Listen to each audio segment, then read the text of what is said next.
ভাবতে অবাক লাগে, বাংলাদেশে অ্যাভেলেবেল শুভেন্দু অধিকারী, নরেন্দ্র মোদীর পোলা রয়েছে। এত শুক্রাণু হিন্দুরা বাংলাদেশে দিয়ে গেছে, সেটা বলার বাহিরে। সবাই বলে পাকিস্তানিরা দিছে শুক্রাণু। এখন দেখতেছি হিন্দুরা অ্যাভেলেবেল শুক্রাণু দিয়ে গেছে 1971 সালে বাংলাদেশে।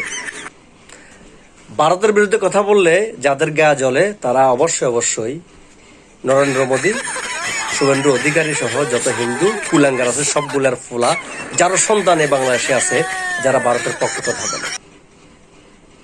গরু এটা আমাদের ইমোশনাল, আবেগ, বিবেক।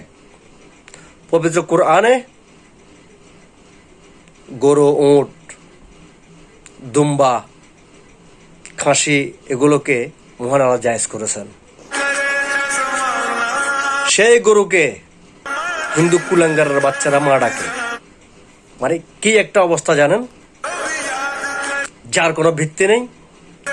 এই হিন্দু তোদেরকে বলছি, বাংলাদেশের হিন্দু তোরা যারা আছিস এবং ইন্ডিয়া, তোদের ধর্মগ্রন্থের কোন জায়গায় গরুকে মা বলতে হবে? এই ভিডিওর কমেন্টে এসে একটু দেখিয়ে দে, তাহলে আর গরু জব করবো না। যদি দেখাইতে পারিস তোদের হিন্দু ধর্মের কোন জায়গায় আছে যে গরুর গোশত খাওয়া নিষিদ্ধ এবং গরুকে মা ডাকতে হবে, ভিডিওর কমেন্টে এসে একটু বলে দে। আর ভারতের অবৈধ সন্তান যারা বাংলাদেশে আছো, তোমাদেরকে বলছি সাবধান হয়ে যাও।